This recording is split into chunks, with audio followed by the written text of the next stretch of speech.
Assalamualaikum warahmatullahi wabarakatuh. Bagaimana kabarnya teman-teman hari ini? Semoga kabarnya selalu menyenangkan dan sehat selalu. Hai teman-teman, tidak terasa sebentar lagi kita sudah sampai di penghujung semester 1. Pasti bunda-bunda semua, teman-teman semua pendidik PAUD, bingung kan gimana sih cara bikin rapor di kurikulum Merdeka? Apa sih yang baru? Bagaimana sih cara menyusunnya? Dan apa bedanya dengan kurikulum yang terdahulu? Jika teman-teman bingung, teman-teman berada di tempat yang tepat. Karena kali ini Pak Guru mau menjelaskan tentang bagaimana membuat rapor di kurikulum Merdeka. Khusus PAUD ya. Oh iya, sebelum kita ke contoh, kita flashback dulu ke depannya, yaitu kita belajar materinya dulu. Bagaimana cara menyusun raport atau laporan pembelajaran di kurikulum Merdeka. Nah teman-teman, Pak Guru membuat raport ini tidak hanya mengarang ya, tetapi Pak Guru sudah belajar dari panduannya, yaitu yang teman-teman bisa akses di https://kurikulum.kemdikbud.go.id/rujukan. Nah, kalau teman-teman mungkin agak malas buat membacanya langsung ke sana, teman-teman bisa belajar di rangkuman yang sudah Pak Guru sertakan di bawah ini ya. Komponen laporan hasil belajar yang harus ada ketika teman-teman bikin raport di kurikulum Merdeka adalah 1. Hal yang sudah dikuasai oleh peserta didik. Jadi teman-teman nanti menjelaskan atau mendeskripsikan apa sih yang sudah dibisai oleh peserta didiknya teman-teman. Yang kedua, bukti yang mendukung. Nah, kalau tadi kita sudah menjelaskan kemajuannya, kita sertakan juga bukti pendukungnya tuh kayak gimana sih, gitu kan. Yang ketiga, capaian yang belum teramati. Bukan berarti ketika kita membuat laporan perkembangan anak didik yang bagus-bagus aja yang ditampilkan, bukan, tetapi yang belum tercapai kita juga sertakan. Yang keempat, saran atau rekomendasi bagi orang tua wali atau siswa. Nah teman-teman, setelah tadi menceritakan semua kelebihannya, kemajuannya, kemudian yang belum teramati, terakhir teman-teman juga harus menyampaikan saran kepada orang tuanya apa yang bisa dibantu untuk menstimulasi selama belajar di rumah. Setelah itu, nanti kita pahami teman-teman ya. Jadi nanti kita memakai sebuah kode yang dimana ketika nanti tulisannya warna hijau, artinya adalah hal yang sudah dikuasai atau dipelajari, hal yang sudah bisa dilakukan. Kemudian yang warna merah adalah bukti pendukungnya. Ketika kita bilang anak bisa ini, buktinya itu apa sih? Nah, kemudian yang teks warna biru adalah capaian atau tujuan pembelajaran yang belum teramati atau belum muncul. Nah, untuk yang warna oranye adalah rekomendasi atau saran untuk orang tua, gunanya adalah untuk perbaikan ke depannya. Jadi sampai sini teman-teman, nanti ketika kita belajar cara membuat narasi rapor di kurikulum Merdeka, kita ada 4 warna. Yang pertama hijau, hal yang sudah dicapai. Kemudian ada warna merah, buktinya apa? Gitu kan. Yang warna biru adalah tujuan pembelajaran atau capaian yang belum muncul atau belum teramati. Kemudian yang warna orange adalah rekomendasi untuk orang tua. Nah, teman-teman, nanti ketika membuat rapotnya, teman-teman tidak perlu pakai warna-warna seperti itu ya. Ini dikasih warna hanya untuk menjelaskan ke teman-teman supaya paham maksud menulis narasi seperti ini itu asal-usulnya dari mana gitu kan. Nah, ini ada salah satu contoh singkat ya teman-teman yang Pak Guru adopsi dari panduan langsung dari kurikulum Merdekanya. Warna hijau adalah hal yang sudah dicapai anak, menunjukkan perilaku melaksanakan kegiatan ibadah. Merah adalah bukti pendukungnya, yaitu sholat dengan disiplin. Oke. Nah, kita coba cari contoh yang lain ya. Warna biru. Warna biru adalah capaian yang belum muncul. Oh, ternyata di sini anak belum bisa untuk melakukan regulasi emosi, gitu kan. Nah, warna orange adalah saran atau rekomendasi untuk orang tua. Di rumah orang tua dapat bercerita tentang bla bla bla bla bla supaya anak dapat bla bla bla bla bla gitu. Jadi sampai sini konsep membuat narasi raport kurikulum Merdeka adalah seperti itu. Sesimpel itu. Nah, sekarang kita tiba saatnya. Oh iya, lupa. Ada lagi yang baru di raport kurikulum Merdeka, ada laporan proyek penguatan profil pelajar Pancasila atau kalau di Kemenak atau di RA itu P2RA. Nah, cara membuatnya juga sama teman-teman. Kita nanti membuat narasi di mana teman-teman ada kodenya juga. Nah, untuk yang ini nanti kita bahas di belakang ya. Sekarang kita langsung ke narasi membuat 3 capaian pembelajaran, yang dulu ada 6, sekarang hanya 3 ya. Contoh. Untuk di bagian atas, teman-teman sertakan identitas nama sekolah, nama peserta didik, semester, guru kelasnya siapa, kemudian kelasnya apa, dan tinggi badan, berat badan. Ini kita sertakan di bagian atas ya. Untuk formatnya tidak harus seperti kolom-kolom seperti ini, tetapi dikembalikan kepada gurunya bagaimana enaknya. Oke, daripada kita kelamaan berbicara, yang penting sekarang kita langsung menuju ke contohnya. Ini adalah contoh laporan perkembangan untuk anak didik Pak Guru yang kelas B. Untuk yang kelas A bagaimana Pak Guru? Untuk yang kelas A nanti grade-nya atau levelnya tinggal dikurangi aja teman-teman. Ingat ya teman-teman, hijau adalah yang sudah dicapai, merah adalah buktinya. Kemudian yang warna biru adalah yang belum muncul atau belum tercapai, sedangkan yang warna oranye adalah stimulasi atau dukungan untuk orang tua. Kita coba dari sini teman-teman. Nilai agama dan budi pekerti. Ananda dapat mempraktikkan ajaran agama Islam dengan baik. Ini adalah buktinya, ini adalah yang sudah dicapai oleh Ananda, yaitu dapat mempraktikkan ajaran agama Islam dengan baik. Buktinya apa? Ditunjukkan ketika belajar wudhu, sholat, dan berdoa setiap harinya. Nah, kemudian yang belum muncul apa teman-teman? Ya, yang akan kita stimulasi ke depannya. Ananda akan diajak untuk merawat dan mencintai lingkungan sekitar setiap harinya, tidak hanya pada kegiatan tertentu, supaya kebiasaan menyayangi dan merawat lingkungan sekitar selalu dilakukan setiap hari tanpa menunggu contoh dari bapak dan ibu gurunya. Oh, ternyata si anak tersebut merawat lingkungan atau menyayangi lingkungan sekitar itu hanya ketika disuruh oleh bapak dan ibu gurunya, belum ada inisiatif sendiri. Nah, ini adalah yang belum tercapai. Kemudian, apa saran atau rekomendasi untuk orang tuanya? Ini disesuaikan dengan kemampuan anak tadi ya teman-teman ya, yang sekiranya perlu diperbaiki apa. Di semester depan, orang tua dapat melanjutkan perilaku baik sesuai dengan nilai agama Islam. Misalnya, menambah hafalan surat pendek setelah sholat berjamaah di rumah, menambah tauladan yang baik dalam kehidupan sehari-hari, mengajak Ananda untuk mendatangi kegiatan keagamaan. Itu adalah saran atau rekomendasi untuk orang tua. Jadi nanti saran atau rekomendasinya adalah percapaian. Nanti jadi dirinya ada rekomendasi sendiri seperti ini ya teman-teman ya. Kemudian literasi dan STEM-nya juga ada rekomendasinya sendiri-sendiri sesuai dengan capaiannya. Dan untuk foto itu adalah dikembalikan kepada kemampuan gurunya.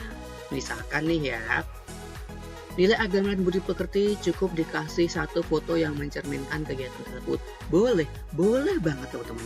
Tidak harus 3, tidak harus 2, tidak harus 5, tetapi sesuai dengan kemampuan gurunya. Kalau Pak Guru pribadi, karena Pak Guru suka explore, suka yang menarik gitu kan, terus juga orang tua seneng melihat hasil laporan perkembangan didiknya, jadi Pak Guru kasih 3 percapaian pembelajaran. Nah, untuk teman-teman yang masih belajar IT, tidak harus 3 ya, cukup 1 aja itu boleh banget, sesuai kreativitas gurunya masing-masing. Yang penting yang kita ingat di sini adalah ketika kita membuat narasi percapaian pembelajaran, ingat tadi ya rumusnya teman-teman ya, yaitu apa yang sudah dicapai ya, yang ditunjukkan dengan warna hijau, kemudian dilengkapi dengan buktinya. Buktinya adalah yang warna merah ini. Oke, kemudian apa capaian yang belum muncul? Ditandai dengan warna biru. Nah, setelah itu ada saran atau rekomendasi untuk orang tua yang ditandai dengan warna orange. Itu adalah rumus sederhana membuat narasi di kurikulum Merdeka.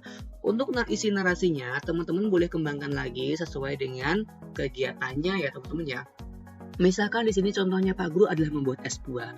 Kok tiba-tiba teman-teman kegiatannya adalah membuat makanan ataupun apapun itu, sesuaikan dengan kegiatan teman-teman. Atau misalkan teman-teman kok masih susah untuk mencerna, masih dalam tahap belajar, teman-teman boleh adopsi narasi yang sudah Pak Guru tuangkan di sini, hanya nanti diganti disesuaikan dengan kemampuan anaknya masing-masing. Jangan langsung di copy 100% teman-teman ya.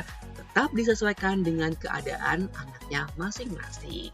Nah, setelah kita membuat 3 capaian tadi, ada nilai agama budi pekerti, kemudian jati diri, dan juga ada literasi dan STEM. Selanjutnya kita membuat laporan proyek penguatan profil pelajar Pancasila atau P2RA kalau untuk yang Kemenak atau RA. Caranya bagaimana teman-teman? Sama ya teman-teman ya konsepnya. Yang hijau adalah deskripsi atau capaian yang dilakukan. Semester ini Anda melakukan proyek kreasi limbah sampah, yaitu mengidentifikasi jenis sampah dan manfaat salah satu jenis sampah menjadi pot bunga. Kemudian kita sertakan ini ya teman-teman ya. Kalau di P5 teman-teman warna merahnya menunjukkan tujuan yang akan dicapai. Nah tujuan yang akan dicapai itu dari mana? Kita mengambil dari dimensi P5 yang kita sudah buat di modul ajar. Nah di modul proyek seperti ini teman-teman ya. Ketika kita kemarin bikin proyek, kita kan sudah memetakan dimensi. Kita sudah mengetahui elemennya apa yang digunakan. Nah, ini adalah tujuan pembelajarannya, tinggal kita salin di sini. Pada kegiatan proyek ini, dimensi profil pelajar Pancasilanya yang diambil adalah mandiri dan gotong royong. Melalui proyek ini diharapkan anak-anak dapat melakukan kerjasama, koordinasi sosial, saling bekerja sama untuk mencapai tujuan bersama, menunjukkan inisiatif bekerja sama, menunjukkan kemandirian saat menyelesaikan tugas, dan menumbuhkan kedisiplinan. Nah, teman-teman, ini kan tujuannya sudah, yaitu sesuai dengan dimensi yang diambil. Kalau yang P2RA berarti P2RA yang diambil apa?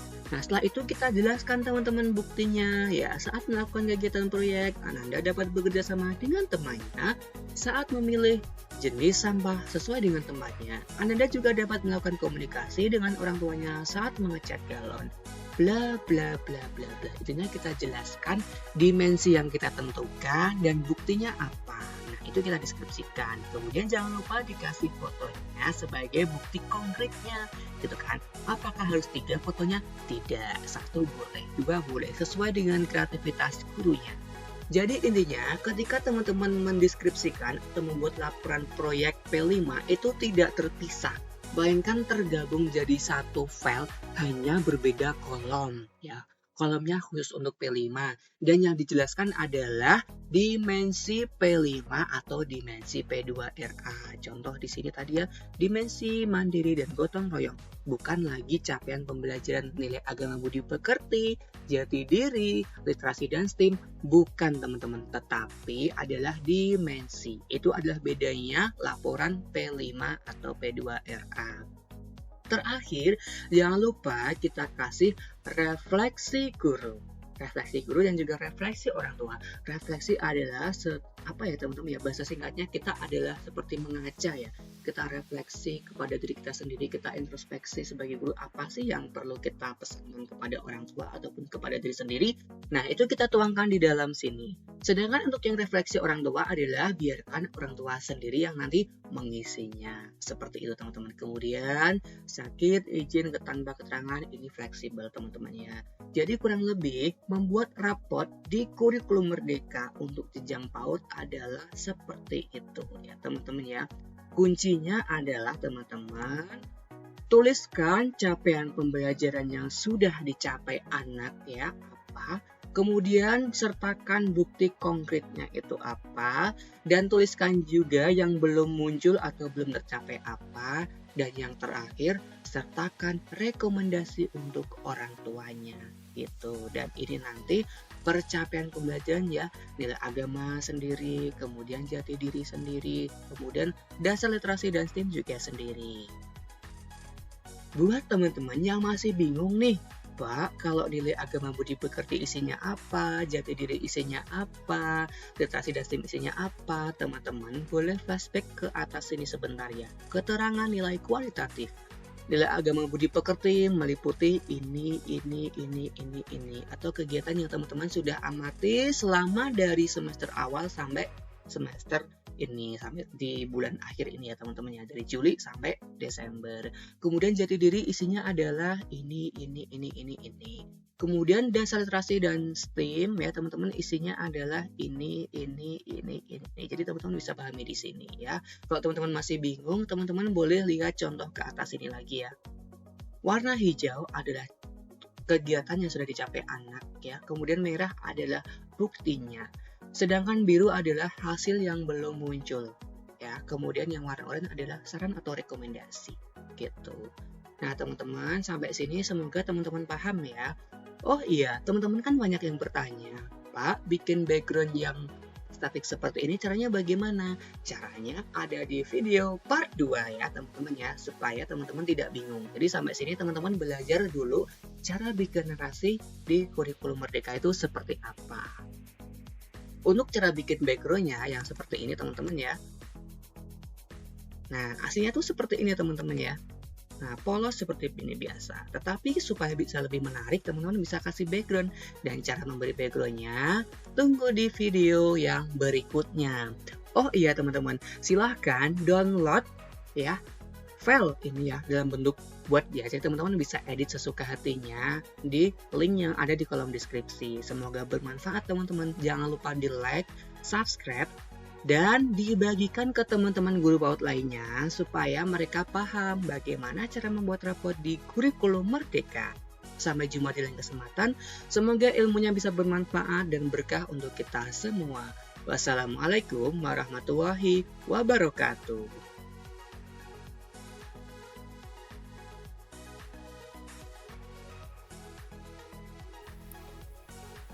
Nah, teman-teman banyak yang bertanya juga, Pak, apakah ketika membuat rapot kurikulum Merdeka ada kertas khusus atau kertas tertentu? Jawabannya tidak. Jadi Pak Guru menggunakan kertas HVS ukuran F4.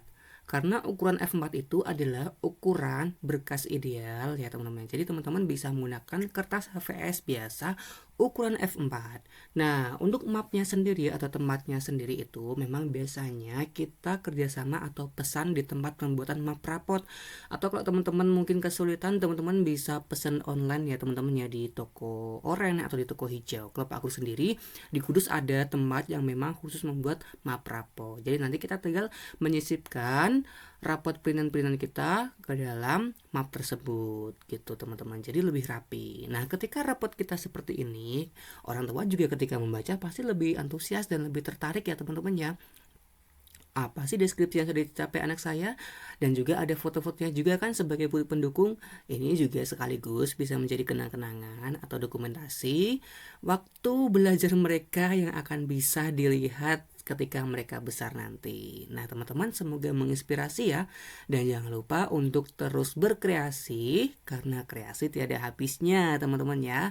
Dan teman-teman silahkan dikreasikan dengan kreativitasnya masing-masing.